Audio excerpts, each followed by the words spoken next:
आज हम लोग कृषि अध्याय के अंतर्गत भारत में खाद्य सुरक्षा के विषय में अध्ययन करेंगे। यद्यपि भारत में खाद्य सुरक्षा के विषय में हम लोग गत वर्ष कक्षा 9 में पढ़ चुके हैं, किंतु इस समय भी कुछ इस विषय में अध्ययन करना है। तो खाद्य सुरक्षा भोजन शरीर के लिए अनिवार्य है और भोजन से हमको आधारभूत पोषक तत्व प्राप्त होते हैं। तो खाद्य सुरक्षा से तात्पर्य देश के हर नागरिक को न्यूनतम पोषण स्तर का भोजन उपलब्ध कराना होता है। अब न्यूनतम पोषण स्तर का भोजन कैसे उपलब्ध होगा, खाद्य सुरक्षा कैसे सुलभ होगा, इसके लिए खाद्यान्नों की उपलब्धता होनी चाहिए। अब खाद्यान्नों की उपलब्धता कैसे होगी, जब खाद्यान्नों का उत्पादन होगा तब होगा। इसके बाद उत्पादन हो गया, केवल खेत में रहेगा तो काम चलेगा नहीं, व्यापारियों के पास रहेगा तो काम चलेगा नहीं। तो इसलिए खाद्यान्नों का पहुंच होना चाहिए, कहाँ, उपभोक्ताओं तक। और उसको जो है सार्वजनिक वितरण प्रणाली के माध्यम से या सरकार की विभिन्न नीतियों के माध्यम से पहुंचाया जाए। उसके बाद उपभोक्ताओं के पास उस अनाज को खरीदने की सामर्थ्य होनी चाहिए, पैसा होनी चाहिए। जो संपन्न व्यक्ति हैं वह तो उचित कीमत देकर के खरीद सकते हैं, लेकिन जो गरीब लोग हैं वह उचित कीमत देकर के नहीं खरीद सकते हैं। इसीलिए सरकार सस्ते दर के दुकानों के माध्यम से इस समय 2 रुपया गेहूँ और 3 रुपया चावल के हिसाब से जो है खाद्यान्नों का वितरण कराती है। यद्यपि सरकार ऊंचे दामों पर उसको खरीदती है, किंतु उपभोक्ताओं तक जो है कम दाम पर उपलब्ध कराती है। अब खाद्य सुरक्षा से वंचित व्यक्ति कौन है? खाद्य सुरक्षा से वंचित का मतलब हो गया कि जिस व्यक्ति को न्यूनतम पोषण स्तर का भोजन उपलब्ध न हो, उसे खाद्य सुरक्षा से वंचित व्यक्ति कहते हैं। अब खाद्य सुरक्षा से वंचित व्यक्ति कौन कौन हो सकते हैं? एक तो अत्यधिक निर्धन व्यक्ति, जो बहुत गरीब हैं, जिनके पास खाद्यान्न की उपलब्धता नहीं है, भोजन की समस्या है, ऐसे लोग खाद्य सुरक्षा से वंचित हैं। इसके बाद कभी कभी ऐसा भी होता है, जैसा कि हम अनुभव करते हैं, कि सब कुछ से संपन्न होते हुए भी प्राकृतिक आपदाओं जैसे सूखा, बाढ़, आग का लगना इत्यादि तमाम आपदाओं के कारण फसलें बर्बाद हो जाती हैं, जिसके कारण लोगों को खाद्यान्न उपलब्ध नहीं हो पाता है, परेशानी होती है। तो इससे भी खाद्य सुरक्षा से वंचित लोग हो जाते हैं। जनसंख्या वृद्धि होती है, जनसंख्या बढ़ जाती है, उत्पादन कम होगा, जनसंख्या बढ़ेगी, तभी खाद्यान्न सुरक्षा से वंचित हो जाएंगे।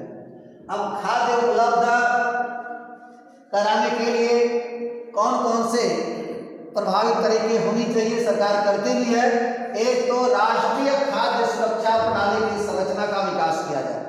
इसके लिए सरकार खाद्यान्न उपलब्ध कराने के लिए विभिन्न प्रकार के नियमों के द्वारा सरकार जो है उपलब्ध कराती है। इसके अंतर्गत सरकार गरीबी रेखा से ऊपर और गरीबी रेखा से नीचे जीवन यापन करने वाले लोगों के लिए राशन कार्ड वितरित करती है और सार्वजनिक वितरण प्रणाली के माध्यम से, जिसको पीडीएस कहते हैं, उसके माध्यम से अनाज या अन्य वस्तुएं उपलब्ध कराती है। ऐसे ही बफर स्टॉक क्या है? आपातकाल में खाद्यान्न उपलब्ध हो सके, इसलिए सरकार क्या करती है, खाद्यान्नों को खरीद कर गोदामों में FCI food corporation of India के गोदामों में रखती है और उसके माध्यम से सरकार जो है विभिन्न क्षेत्रों में विभिन्न लोगों तक खाद्यान्न उपलब्ध कराती है। न्यूनतम समर्थन मूल्य अभी सरकार जो है घोषित करती है और उसके आधार पर जो है खाद्यान्न को खरीदती है और फिर वितरित करती है। ऐसे ही सरकार कभी कभी मुफ्त बिजली की घोषणा कर देती है कि मुफ्त बिजली दिया जाएगा किसानों को। तो इसका परिणाम क्या होता है, जब सरकार मुफ्त बिजली उपलब्ध करती है तो किसान क्या करते हैं, खूब खेतों में सिंचाई करते हैं। जब आवश्यकता थी सिंचाई करेंगे तो भूमिगत जल का क्या हो जाएगा, शोषण हो जाएगा, दोहन हो जाएगा, जिससे जल स्तर नीचे हो जाएगा और भूमि निम्नीकरण की समस्या आती है, भूमि उर्वरा शक्ति कम हो जाती है, यह दिक्कत होती है। इसके बाद वैश्वीकरण का कृषि पर क्या प्रभाव पड़ता है।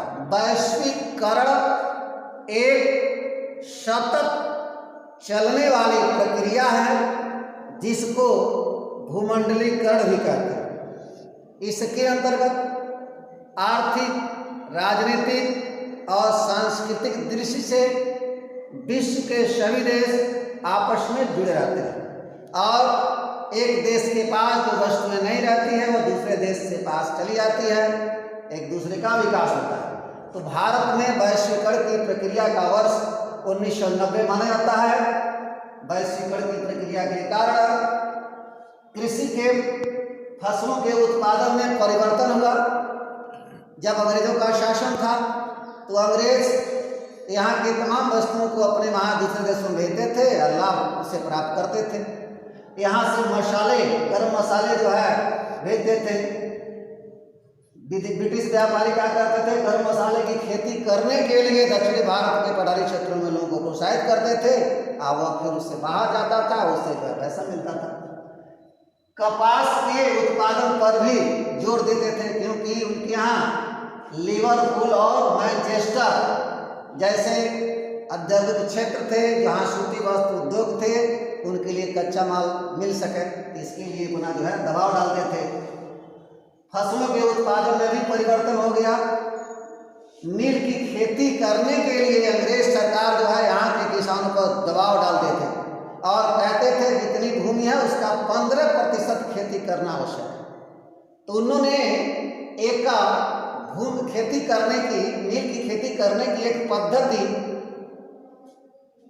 करने के लिए अपना जो है अपना विवश किया, उसको 3 कठिया खेती प्रणाली कहते हैं। 3 कठिया की खेती प्रणाली क्या है कि नील की खेती करने के लिए जबरदस्ती दबाव देते थे। जिस किसान के पास 20 कट्ठा यानी 1 बीघा खेती होता था उसको 3 कट्ठा उसका नील की खेती करना जरूरी था और जब किसान यहाँ खेती करते थे तो उनको घाटा लगती थी।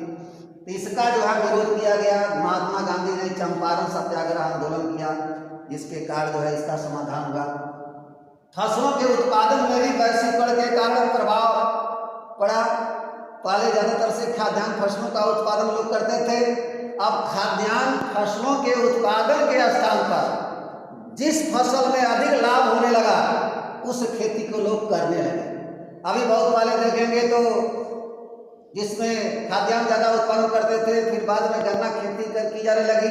अब गन्ना छोड़ करके फिर इधर इस क्षेत्र में देखिए तो केला की खेती की जाने लगी। इस तरह से आज किसान वैश्वीकरण से प्रभावित होकर के जिस खेती में अधिक लाभ मिल रहा है उसको जो है वह बोने पर मजबूर हो रहा है, जिससे लाभ हो रहा है।